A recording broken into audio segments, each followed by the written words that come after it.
Robert pressed his ear against the hotel room door, trying to steady his breath. He could still hear faint shouting from the hallway outside, punctuated by the heavy thud of footsteps fading into the distance. Once there was silence, he dared to step into the corridor.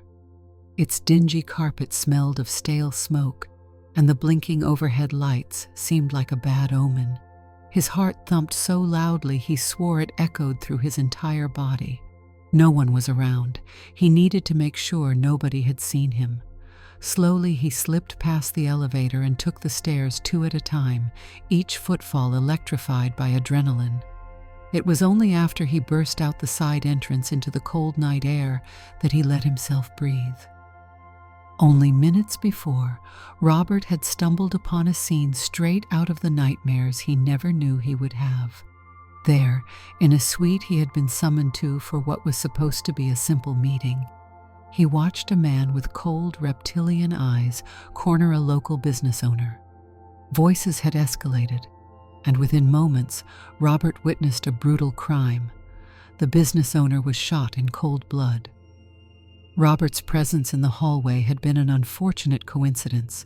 He'd come to deliver a revised financial forecast for his client, an ordinary check-in for an accountant. He'd had no idea that the client he worked for was deeply tangled with the mob. Instead of letting him leave quietly with documents in hand, fate had ensured he saw a body hit the ground.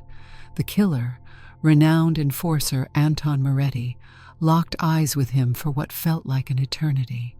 The way those eyes bored into Robert's soul reminded him that in a single second, the entire foundation of his life had collapsed. Fleeing was the only option. So he ran, out of the suite, down the dim hallway, and into the corridor where he now found himself trembling in the chilly air. He drove away from the hotel so fast his knuckles turned white on the steering wheel. He only stopped once he reached a deserted parking lot several miles away. His brain spun, forming and discarding a dozen half-baked plans. Ultimately, he realized that going to the authorities was not just his best bet, but his only chance at survival. He dialed 911 from a payphone, terrified that any use of his personal cell phone would make him easier to track. Within hours, the gears of the witness security program began turning. "You're certain about all this, right?" Robert asked, voice trembling slightly. He was in a sterile federal building the next afternoon, one that smelled like too much disinfectant. Across from him sat Deputy Marshal Ward, a middle-aged man with a weathered face and a stoic posture. Next to Ward stood Deputy Marshal Elaine Jackson, whose efficient demeanor hinted that she had handled many high-stakes cases before. They'd spent the last hour grilling him on every single detail from the night before. Ward exchanged a quick glance with Jackson, then focused on Robert. "We have reason to believe the organization that employed you as a financial consultant, unbeknownst to you, has its claws in parts of local and state law enforcement. If you stay in town or try to hide the normal way, they'll find you. If you show up as yourself at the trial, we can't guarantee your safety." Robert pinched the bridge of his nose. Everything felt unreal, as if he were watching someone else's life unfold from a distance. "So what do we do?" he asked. Jackson pursed her lips. "We've considered a more unconventional approach for your protection. We can't just move you to another city and give you a new name. The organization has too many eyes. They've found other witnesses that way. But if we give you a cover identity no one would suspect, it might buy us enough time." "Cover identity?" Robert frowned. "Like a fake passport or a random job?" "In a sense," Ward replied carefully. He paused for a moment before continuing. "Your new identity will be quite different from your current one." Robert looked from Ward to Jackson, unsure if he understood them correctly. The tension in the air settled on his shoulders like a heavy blanket. "I'm listening." "We'll arrange for you to relocate far from here, in a small town on the other side of the country. You'll keep a low profile, and You will present yourself as a woman, Jackson explained, her tone steady but not unkind. You'll live under the name Rebecca. We'll provide all the documents, background, and resources necessary. Robert opened his mouth, but words refused to form. The strangeness of the plan stunned him. For a moment he expected them to burst out laughing, reveal it was some kind of test. Yet the seriousness in their faces was undeniable. You want me to pose as a woman?" he finally whispered. "Yes," Ward said. "We understand how extreme this sounds, but our analysis suggests that no one will be looking for you in that form. They'll be searching for a man your age, possibly in another state, but they won't consider that we might change your entire outward identity." Robert thought about Anton Moretti's gaze and felt his stomach twist. How do we even do this? "We've got people on staff," Jackson said. "Specialists in covert operations who can help you manage. Clothing, hair, makeup, voice coaching if needed. We'll do it gradually over a short training period, then move you into your new place. It's not a permanent arrangement," she added, sensing his discomfort. "Just until the trial, which might be several months from now." He swallowed hard, mind still racing. It was outlandish, something he'd never once considered, but the severity of the situation allowed for little argument. "If it's the only way," he muttered, "I'll do it." Ward nodded. "All right, then we start immediately." Over the next week, Robert's life was systematically dismantled and rebuilt. His condo lease was terminated. Every bank account, every credit card, closed, replaced with new ones under the name Rebecca. The stylists on the Marshal Service's covert ops team worked with calm professionalism. They showed him how to style his hair, dyed into a softer shade that matched the ID photos they had generated, how to choose clothing that fit his new identity, how to modulate his speaking tone. He spent hours in a windowless room practicing mannerisms in front of a mirror, guided by an ex-undercover agent who had lived in multiple disguises. It felt surreal, placing an unfamiliar wig over his close-cropped hair, smoothing out subtle bits of clothing. Each day, the reflection in the mirror shifted further from Robert, as though that identity was receding into the background. At first, Robert had difficulty looking at his reflection for more than a few seconds. The changes unsettled him, but he also recalled the terror of being on the mob's radar. Those lingering fears made him more cooperative. By the end of that grueling week, he didn't recognize himself. The woman in the mirror bore little resemblance to the anxious accountant who had peeked out from behind a door just days before. Finally, when the marshals deemed him ready, they drove him to the airport. He arrived wearing a conservative blouse, a knee-length skirt, and minimal makeup. Ward gave him one last handshake, then Jackson handed him a small carry-on bag and walked him to security. "You'll take this flight, then switch planes once you land in Dallas. From there, a bus will bring you to Greenville, where a contact will pick you up and drive you another hour to Willow Creek. That's your new home." She squeezed his shoulder gently. "Stay safe." Robert felt dizzy, hearing his future laid out so plainly. "Thank you," he whispered, and with that, he stepped forward into a new life. Willow Creek was a postcard town hidden in rolling hills. Quaint homes dotted its outskirts, and Main Street had a row of small shops, a bakery, a general store, a family-owned diner. It boasted a single traffic light, the kind of place where news traveled fast, and gossip was the town's pastime. Marshals had arranged a modest bungalow for Robert, or rather, Rebecca. The little house was a short walk from the local grocery store, with a small front porch shaded by an old oak tree.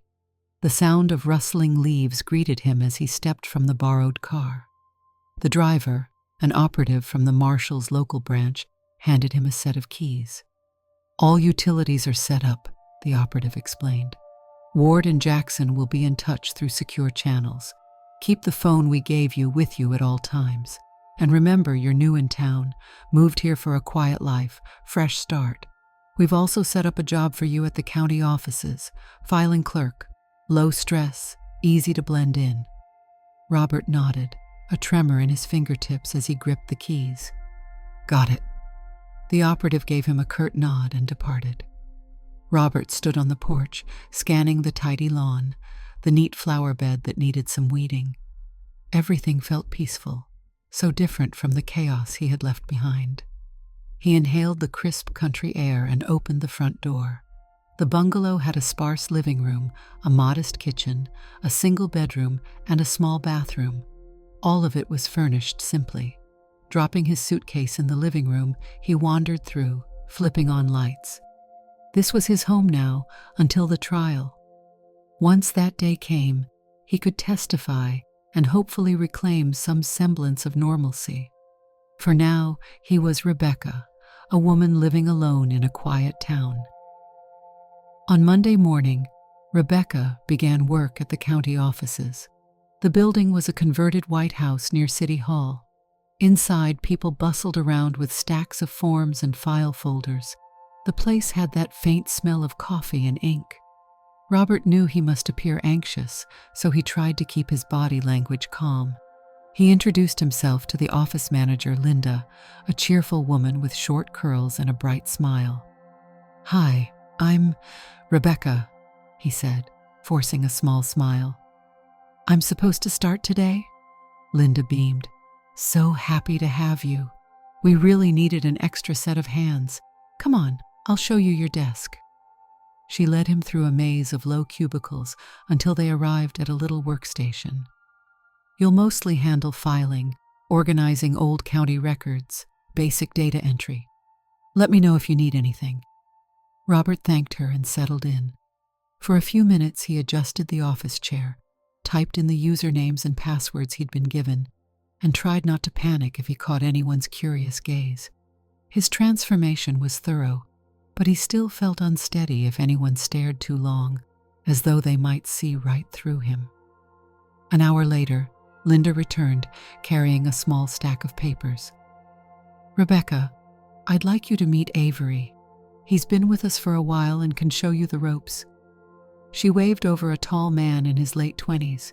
He wore a button-down shirt with the sleeves rolled up, and his eyes had a friendly spark. Avery stepped forward with an easy grin. "Welcome aboard. I'll make sure you don't get lost in the endless hall of filing cabinets." "Thank you," Robert said, matching his friendly tone as best he could. He heard the nervousness in his own voice but hoped Avery didn't notice. He rose, smoothing the skirt he wore, mindful of the way it felt so unfamiliar against his knees. For the rest of the day, Avery guided him through the labyrinth of county records, explaining how everything was organized. Robert appreciated that Avery seemed more focused on the tasks at hand than on sizing up the new hire. But occasionally, Avery's warm smile caught him off guard, and Robert felt a confusing flicker in his chest. He chalked it up to nerves. His entire situation was disorienting. By quitting time, Robert had learned enough about the job to feel minimally competent. Avery walked him toward the exit, chatting easily about the town's local diner, the best grocery in the area, and the weekly farmers market. "Willow Creek is small," Avery said as they paused at the steps leading outside. "But there's a certain charm. People look out for each other." Robert nodded, stepping onto the sidewalk. "It definitely feels different from the city." "Well, if you ever need anything, let me know," Avery replied. He waved a friendly goodbye and headed for the parking lot. Robert stood there a moment watching him go, feeling more unsettled than he wanted to admit. He'd expected to live like a recluse, just passing time until the trial. Yet here he was, meeting new people, forging a life he'd never planned for. Days turned into weeks. The calm rhythm of Willow Creek began to seep into Robert's consciousness. He woke up each morning, prepared for work, took on tasks at the county offices, and slowly learned the art of blending into a small community. He made polite small talk with co-workers in the break room, learning about their families, their favorite local events, and so forth. It didn't take long for Linda to invite him out for a ladies' lunch. She was determined to make the new hire feel at home. Robert initially panicked at the thought of socializing in a more personal way, but refusing all invitations would raise suspicion. So he found himself seated with Linda and two other coworkers, Cynthia and Beth, at the local diner on a sunny Friday afternoon. "Oh, this place is great," Linda said, leading the way to a booth with red vinyl seats. "They have the best grilled sandwiches." Cynthia laughed. "Best in Willow Creek isn't a high bar, but we'll take it." She glanced at Robert warmly. "So, how are you liking it here so far, Rebecca?" He inhaled. Each conversation felt like a test, but he tried to relax. "It's been nice," he replied. "Quieter than what I'm used to." Beth stirred her iced tea. "Small-town life takes getting used to, but folks here look out for their neighbors. Let us know if you ever need something." "Thanks. I really appreciate that," Robert said. Their banter moved on to local news. A new hair salon opening, the upcoming Harvest Festival. Robert listened closely, gleaning tidbits about the culture of Willow Creek. It was easier to remain quiet and let them talk, offering a nod or a short response when appropriate. By the time lunch ended, he was surprised to feel a strange hint of gratitude. A month ago, he had lost everything. Now he was building an unplanned life in this small town, and people were genuinely being kind. That kindness showed up in unexpected ways. One rainy afternoon, as Robert locked up the county records room and prepared to walk home, he found Avery waiting at the front door with an umbrella. "You walking home too?" Avery asked. "Yeah," Robert said, eyeing the gray downpour through the glass. "I live just a few blocks away." "No sense getting drenched." Avery tilted the umbrella, offering space for Robert. "My car's over there, but I can walk you as far as you need." A million warnings pulsed in Robert's mind. Any prolonged interaction felt risky, but turning Avery down might raise eyebrows, and he also didn't want to show rudeness. With a polite smile, he stepped under the umbrella. Their shoulders nearly touched, and Robert felt a ripple of nervousness. They walked through puddles, stepping carefully so water wouldn't soak their shoes. "So," Avery said, "what brought you to Willow Creek? Family? A job opportunity?" The question hung in the damp air. Robert had a rehearsed answer for this moment. "I was looking for a quiet place to settle after a messy situation in my old city. Just wanted a chance for something simpler." He kept his words measured, remembering the guidelines the marshals had given. Avery nodded sympathetically. "I get that. Sometimes it's good to start fresh. New environment, new faces." Robert bit his lip. "Exactly." They paused at the corner where Robert would turn onto the street leading to his bungalow. "My place is just a couple more blocks," Robert said. "Thanks for the umbrella." Avery gave a genuine smile. "Anytime. I'll see you tomorrow at work." He turned to go, then hesitated. "You know, the Harvest Festival is next weekend. Everyone in town will be there. Maybe you'd want to check it out? We could meet up, get some of the fall treats." Robert felt a jolt. If he kept a distance, that might be better for his sense of safety. But he also knew how it might look if he constantly rejected people's friendly gestures. A moment passed. "Sure," he said quietly. "That sounds nice." With that, Avery waved goodbye, and Robert hurried the remaining blocks home, heart pounding.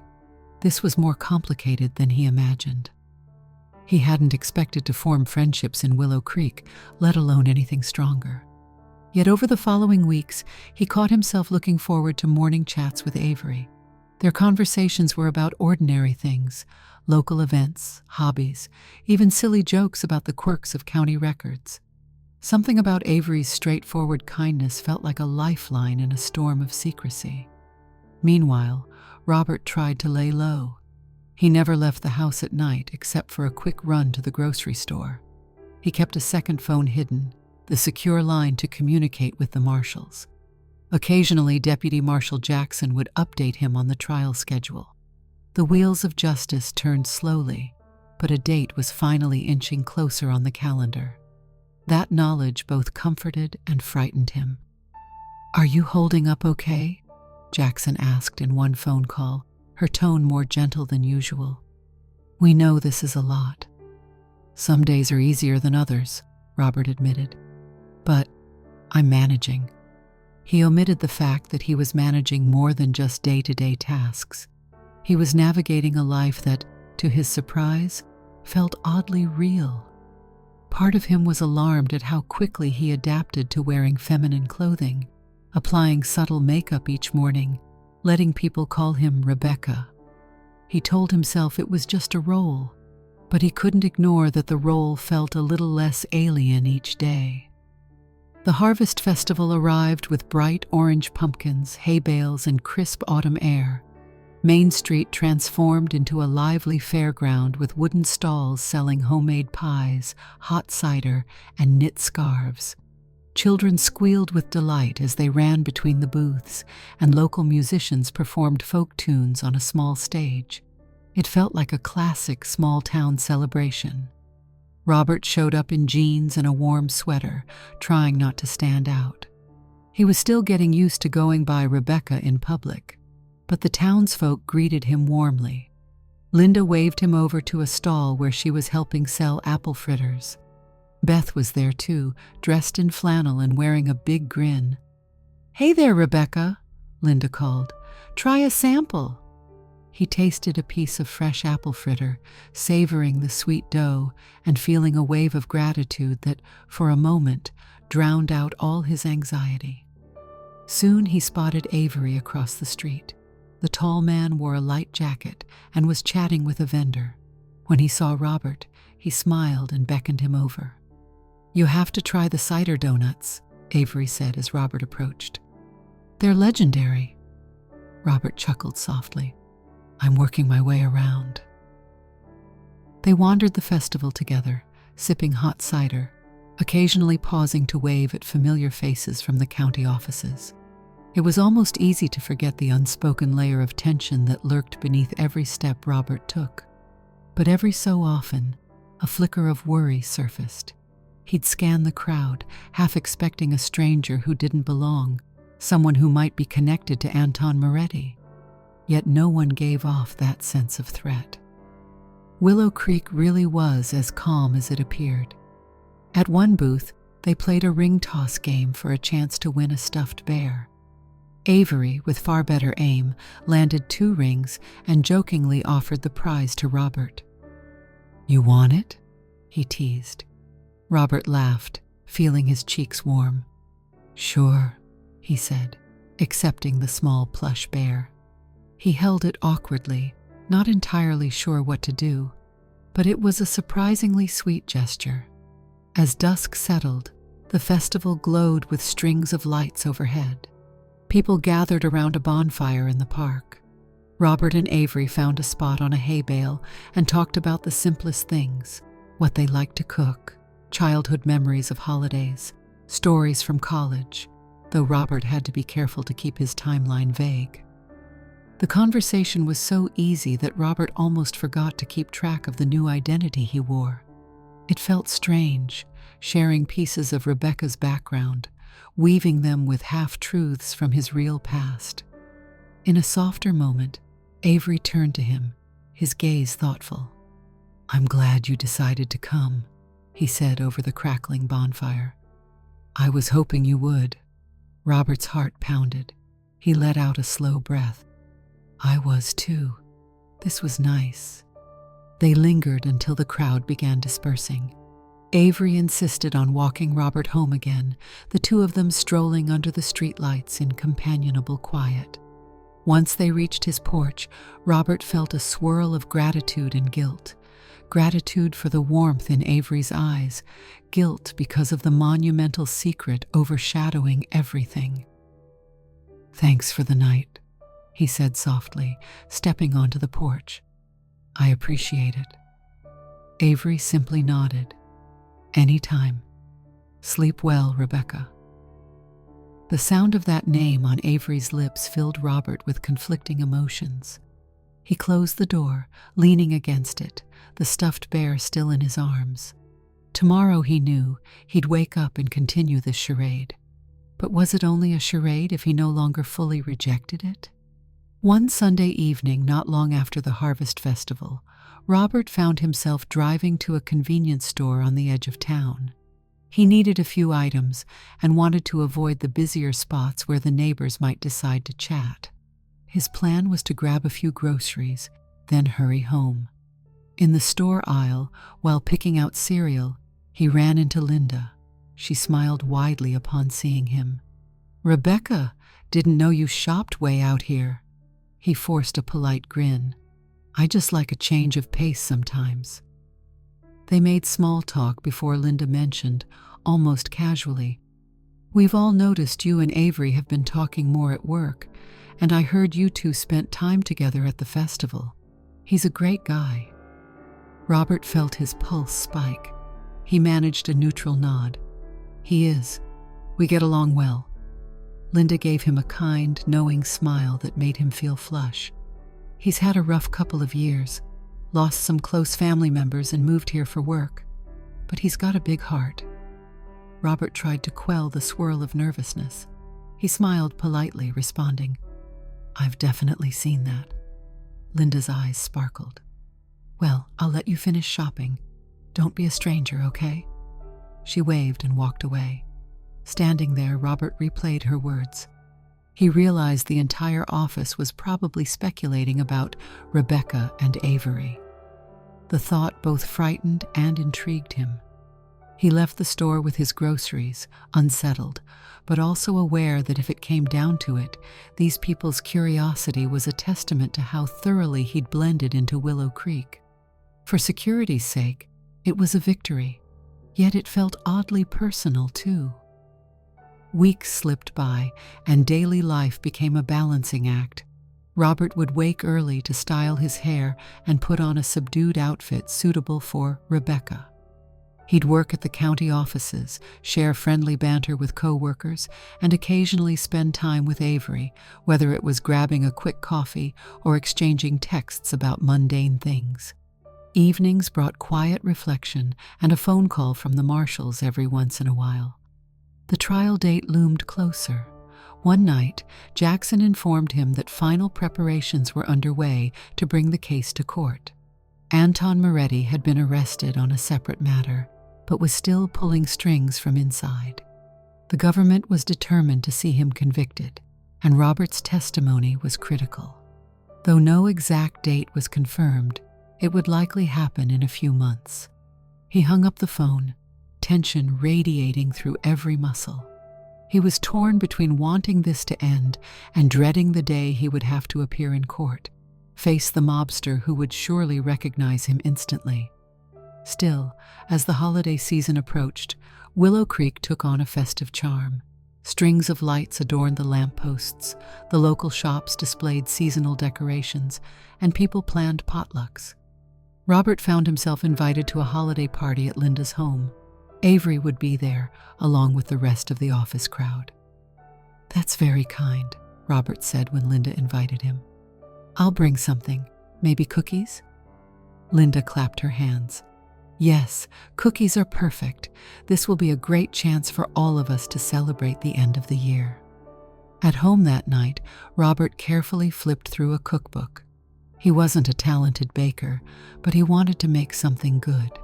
The next afternoon, he stocked up on ingredients and spent a couple of hours sifting, mixing, and rolling dough.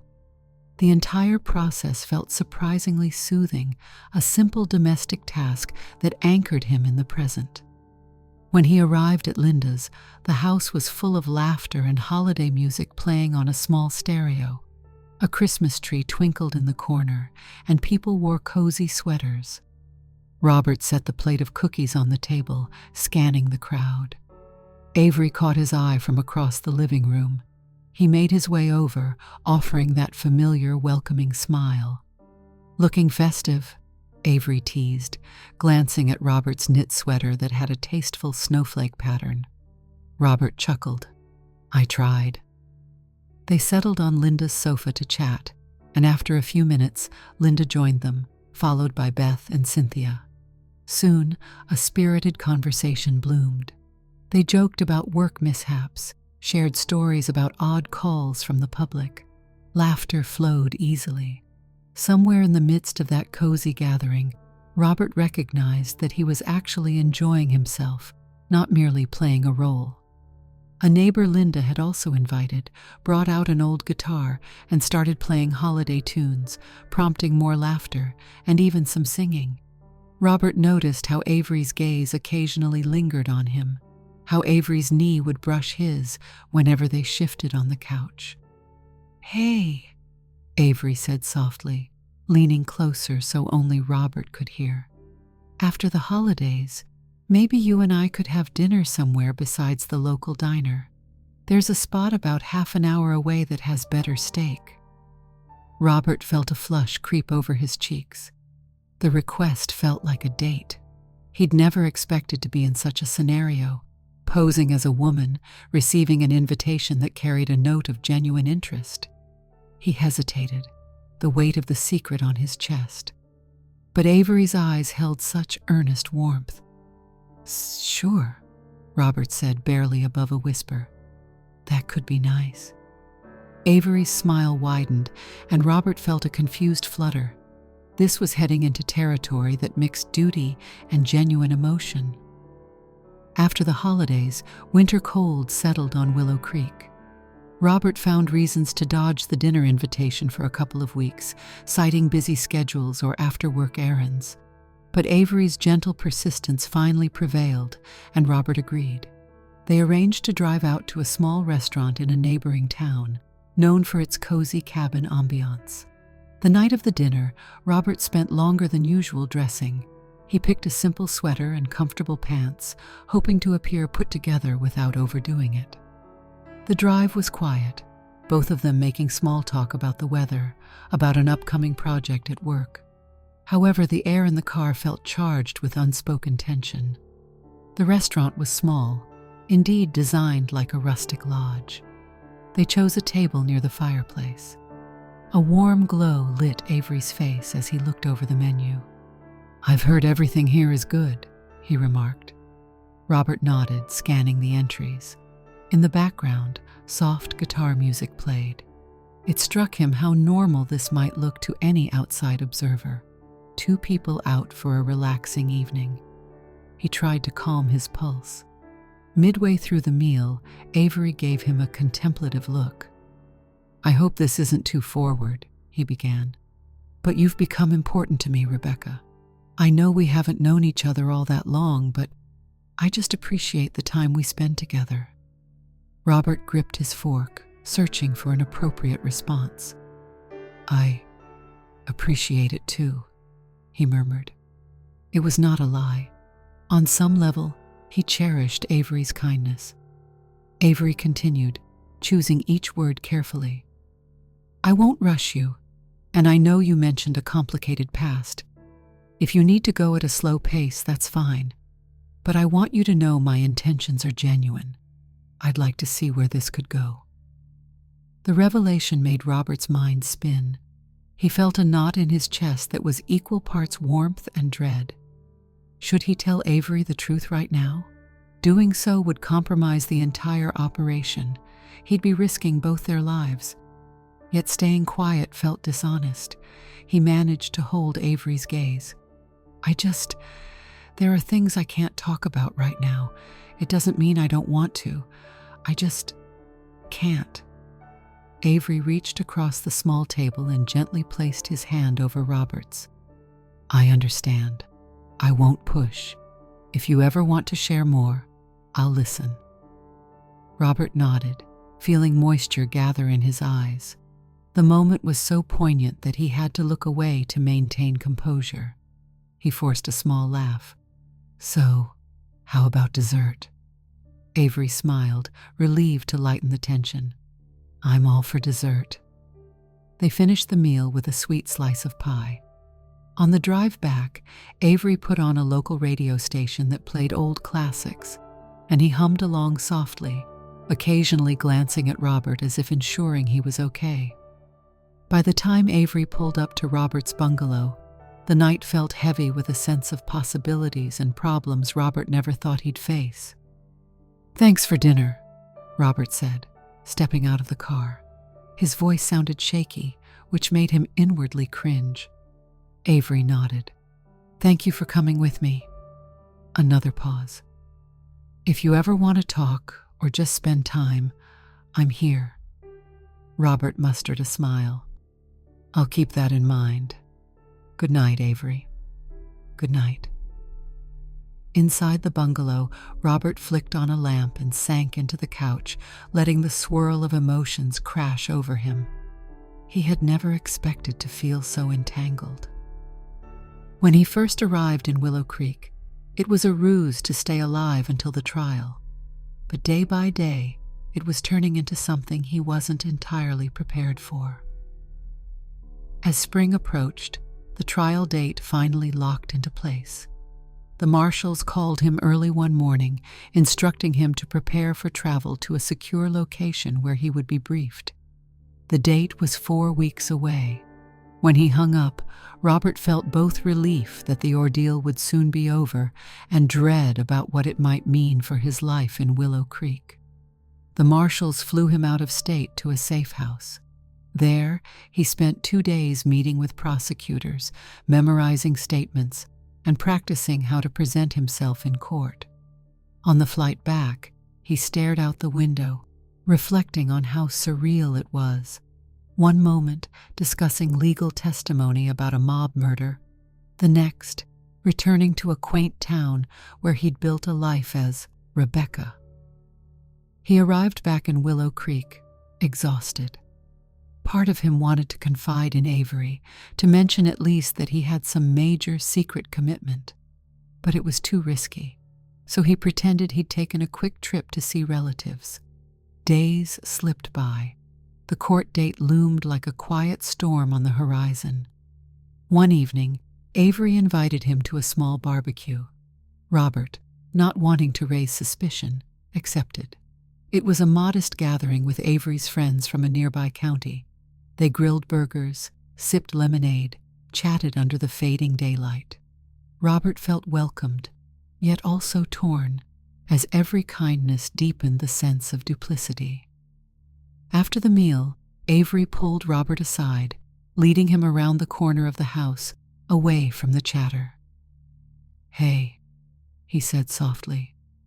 "I've noticed you've been a bit distant lately. Everything okay?" Robert forced a reassuring smile. "I've just had a lot on my mind." Avery studied him. "Sometimes I think you're about to tell me something, but then you hold back. You know I'd never judge you for anything that happened in your past. You can trust me." Robert's eyes stung with unshed tears. "It's not about trust in you," he managed. I can't say. I'm sorry." Avery reached out and gently touched Robert's arm. The warmth of that gesture made Robert want to break down on the spot, to confess everything. Instead, he just shook his head and swallowed hard. "I'm sorry," he repeated, stepping away. Avery nodded, though his gaze was pained. He didn't push further. They went back to the group, but an unspoken barrier stood between them now. The day finally arrived. Robert told Avery he needed time off for a family emergency. The night before leaving, Robert tried to sleep, but worry pulsed through his veins. He was about to face the man who could order his death with a snap of his fingers. If all went well, Moretti would go to prison, maybe for life. After that, Robert's obligation would be fulfilled. In the morning, a car arrived at dawn to pick him up. Robert stepped out of the bungalow dressed in neutral, gender-ambiguous clothes, though beneath them he wore certain items that helped him maintain Rebecca's appearance. He left Willow Creek behind, not knowing if he'd ever return. The courthouse in a far-off city bustled with law enforcement officers. Robert spent hours in a secure room with prosecutors, going over last-minute details. Jackson and Ward were there, their presence reassuring. "We'll have plainclothes marshals nearby," Jackson told him. "You'll enter and exit via a back hallway. You'll be fine." When the moment came, Robert took the stand. He felt sweat prickle his forehead as he faced the courtroom. Across from him, Anton Moretti watched with narrowed eyes. Robert tried to steady his voice, detailing how he had witnessed Moretti shoot that man in cold blood. The cross-examination was brutal, aiming to discredit him. But the evidence was overwhelming. Robert recounted every detail, refusing to break under the defense attorney's glare. After hours of testimony, he was led back to the secure room. The prosecutors told him he'd done well. Now, they just had to wait for the verdict. 2 days later, the news arrived. Moretti was found guilty on multiple counts, including the murder Robert witnessed. Sentencing would be harsh. Barring any extraordinary appeals, Moretti wouldn't see freedom for a very long time. Ward looked relieved as he relayed the news. "You did it. This will put a major dent in that mob organization." Robert let out a shaky exhale. "So, it's over?" "In terms of you testifying, yes," Ward said. "But that doesn't mean you're out of danger. Moretti's associates are still around, and they might target you for revenge. We recommend you remain under protection for at least another year, maybe 2, until the heat dies down." Robert's chest tightened. "But can I stop being Rebecca now?" Jackson sighed.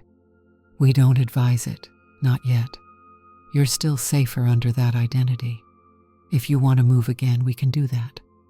But if you want to stay in Willow Creek, we can continue your cover, at least until we're sure no one's hunting you."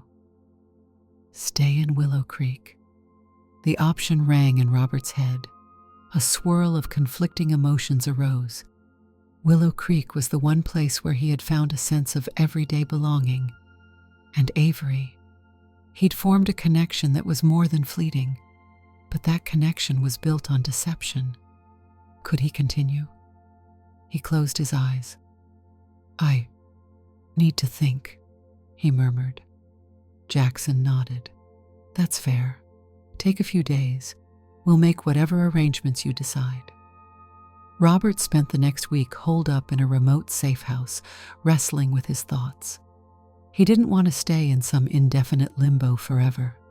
But the idea of giving up Willow Creek felt devastating.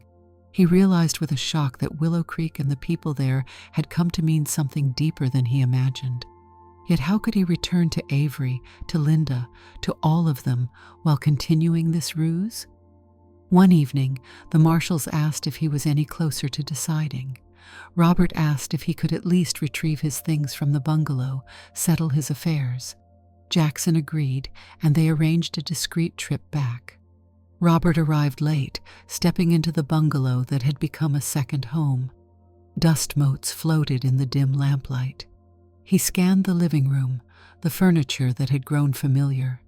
He gathered some personal items, then paused in front of the small mirror on the wall. The face staring back, hair slightly grown out, soft features, traces of makeup, was both him and not him. Yet in Willow Creek, this appearance wasn't so strange anymore. A knock at the door startled him. He set down his bag and went to check the peephole. His heart jumped when he saw Avery standing on the porch. Robert swallowed, turning off the lamp so Avery wouldn't see him right away. But Avery called out quietly, "Rebecca? I saw the light turn on. Are you back?" Robert felt his pulse pound. He stood there for a moment, paralyzed. If he didn't answer, Avery would leave, and that might be the end of everything.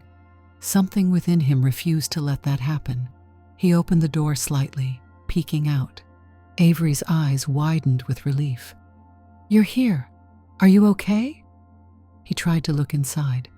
"May I come in?" Robert hesitated, then nodded and stepped aside. Avery entered, his eyes scanning the half-packed boxes. "What's going on? I thought you were gone for a while." "Family emergency, right?" His voice trembled slightly. Robert shut the door, trying to steady himself. That's complicated. Avery frowned. Are you leaving Willow Creek? Robert's chest tightened, and he fought back tears. I might have to. Why? Did something bad happen? Avery moved closer, concern etched on his face. Robert stared at him, torn. His options were stark: continue lying or share at least some sliver of truth. He couldn't bear seeing the pain in Avery's eyes. So he whispered, There are parts of my life I've never told you about. Dangerous parts. Avery reached out, gently cupping Robert's cheek. I'm not worried about that. I'm worried about you. The gesture made Robert's breath hitch. I should go, he said, his voice shaking. It's not safe for me here. Avery shook his head. You can't just vanish. Don't I get to know why? Don't I get to know anything real about you? Robert closed his eyes, tears slipping down his cheeks. The secrecy bound him, but the weight was too heavy. You deserve better than half-truths. I don't want to put you at risk. Avery's voice turned gentle, though insistently resolute. Let me decide what risk I can handle. In that moment, Robert nearly broke. He came close to unburdening everything. How he was actually a man, forced into hiding, living a disguise because of a deadly threat. Yet the thought of Avery's reaction terrified him. Would Avery be horrified, betrayed, compassionate? Before he could speak further, a second knock rattled the door. Robert froze. Who is it? He called anxiously, hearing his heart pound in his ears. It's me, Deputy Marshal Jackson called from outside. We need to talk, Rebecca. Avery looked around, confusion growing. Robert shot him a pleading glance to keep quiet. He opened the door a crack. Yes? Jackson slipped in, her eyes darting to Avery. She paused, annoyance flashing across her face. I didn't realize you had company. Avery stared at Jackson with a mixture of curiosity and concern. Who are you? He asked. Jackson ignored the question, focusing on Robert. There's a development. One of Moretti's associates might be sniffing around Willow Creek. We need to relocate you immediately. Panic flared in Robert's chest. Now? She nodded firmly. Yes, get what you need. We're leaving town. Avery glanced between them, realizing there was something significant at play. Wait, what is this? Rebecca, what? Jackson cut him off. I'm with the U.S. Marshals. That's all you need to know. Avery looked at Robert, expression stunned. Why do you need marshals?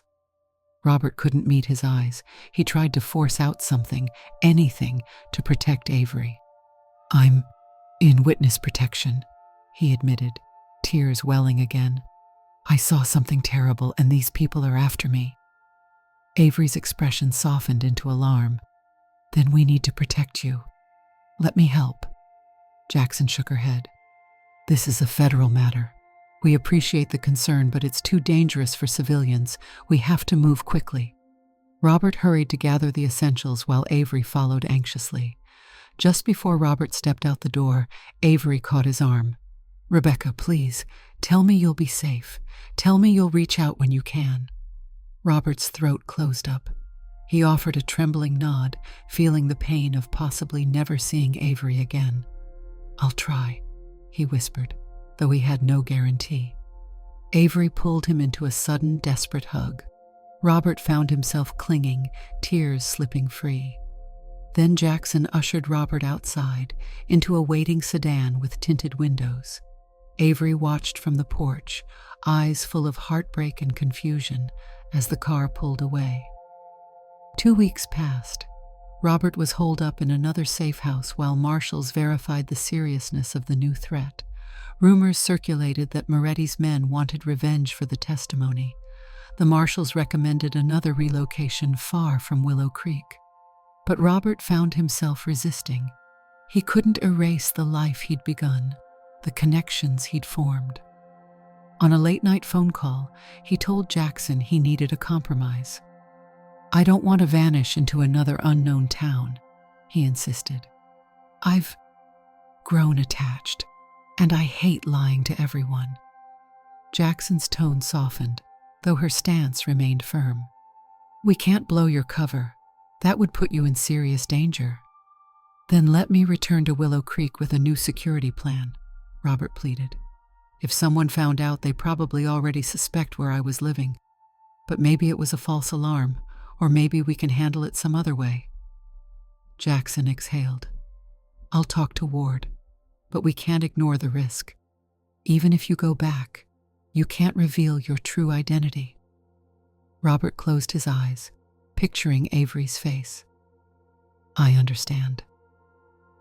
After lengthy discussions, the marshals arranged an option. They would monitor Willow Creek discreetly. If a credible threat emerged, they'd extract Robert immediately. With that tenuous deal in place, Robert returned, occupying the same bungalow. The day he arrived, he found a note slipped under the door in Avery's handwriting. I'm worried about you. Please call if you can. He'd listed his phone number. Robert sat on the couch, turning the note over in his hands. Finally, he dialed the number from the secure phone. Avery picked up on the first ring. Rebecca? Avery sounded breathless, as though he'd run across town just to grab the phone. Robert closed his eyes. Yes, it's me. Are you safe? What's going on? Robert swallowed hard. I'm back in Willow Creek for now. There was a threat, but the marshals think it's handled. I can't go into details. Avery's voice brimmed with relief. Can I see you? Robert glanced at the windows, half expecting to see a black sedan outside. Maybe tomorrow. We need to be cautious. Of course, anything you need. I want to see you. After the call, Robert had to breathe deeply for a while, torn between the knowledge he might never reveal the whole truth and the compelling draw that made him want to be near Avery anyway. The next evening, Avery arrived at the bungalow. They spoke quietly, a tension in the air as though they were hiding from an invisible threat. I still don't understand all of this, Avery admitted, voice low. But you mean a lot to me. If there's anything I can do, anything at all, tell me. Robert tried to smile, but it wavered. You're doing plenty just by being here. He hesitated, grappling with an inner turmoil. But I should warn you, my life might always have complications. It could be dangerous. Avery took a step closer, meeting Robert's eyes with steadfast sincerity. I'm not afraid of complications if it means having you in my life. Robert's eyes brimmed. He leaned into Avery, resting his head on the taller man's shoulder. They stood there for a moment, bathed in the soft lamplight, neither sure what the future held. Eventually, they sat on the couch. Robert explained as much as he could without disclosing his original identity. He described witnessing a terrible crime, how the criminals had connections everywhere, how the marshals were safeguarding him until the threat subsided. Avery listened intently, occasionally reaching out to hold Robert's hand. When the conversation lulled, Avery cleared his throat. You're welcome here, or wherever you want to be, for as long as you need. Robert smiled sadly. I appreciate that. Over the following months, the tension in Willow Creek ebbed and flowed. Sometimes Robert's phone would ring with Jackson or Ward checking in. Occasionally, they'd alert him to possible sightings of Moretti's associates in the region, but nothing conclusive. Robert navigated daily life with caution, avoiding mention of the deeper truths that lay beneath the surface.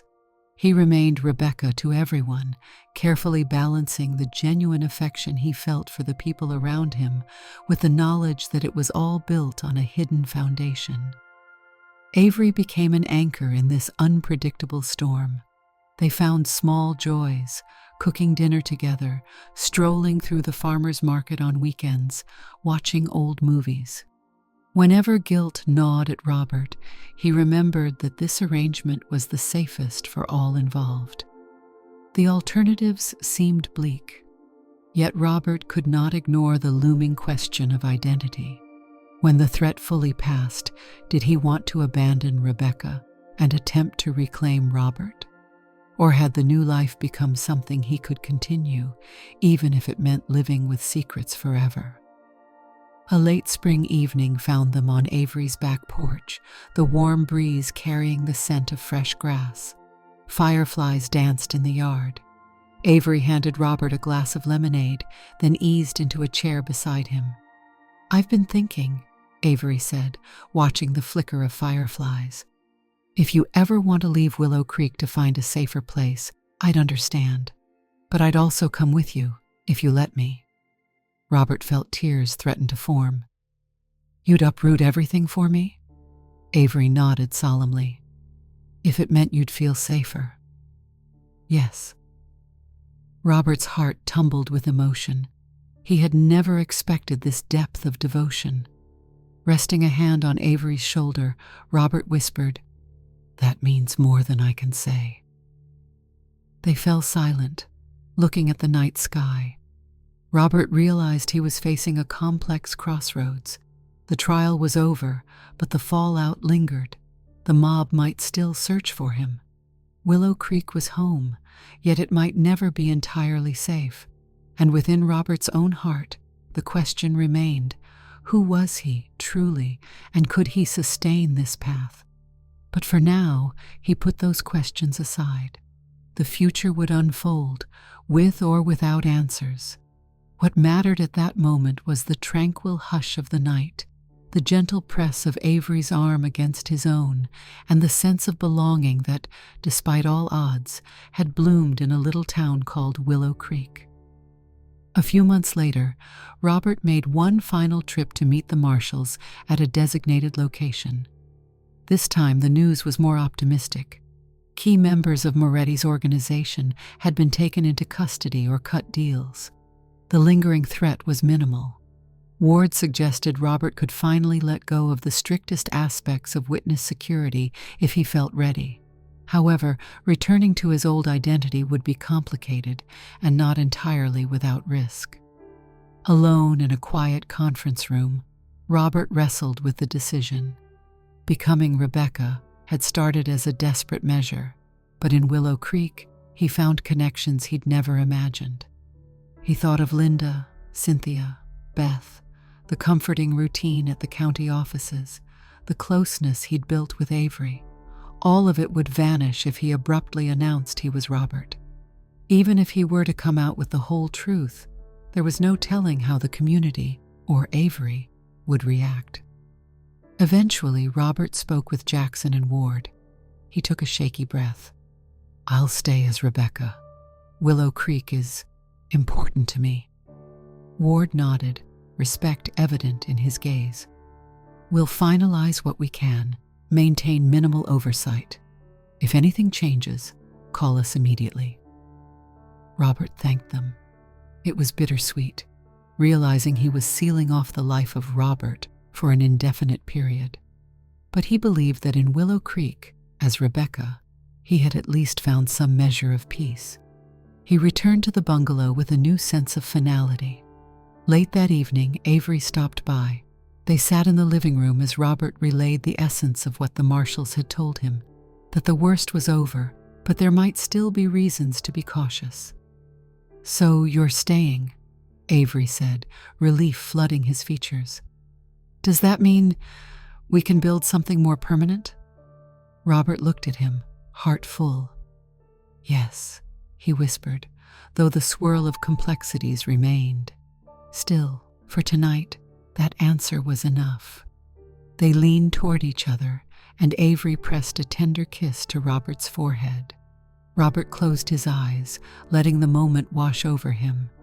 This was the choice he had made. No matter how complicated the path that had led here, the simple sweetness of companionship was something Robert wanted to hold on to. Outside, a soft summer breeze drifted through the quiet streets of Willow Creek, rustling leaves under the moonlight. If anyone peeked through the window at that moment, they'd see only two people, quietly embracing on a well-worn couch. And for now, that was all either of them needed. Did you like the story? Hit that like button and tell me what you thought in the comments. Do you want to hear more stories? Subscribe and hit the bell. For exclusive content and early access, check out our Patreon. You can find the link in the description, or you can watch any of the videos shown on my right. Thank you for watching and see you in the next video.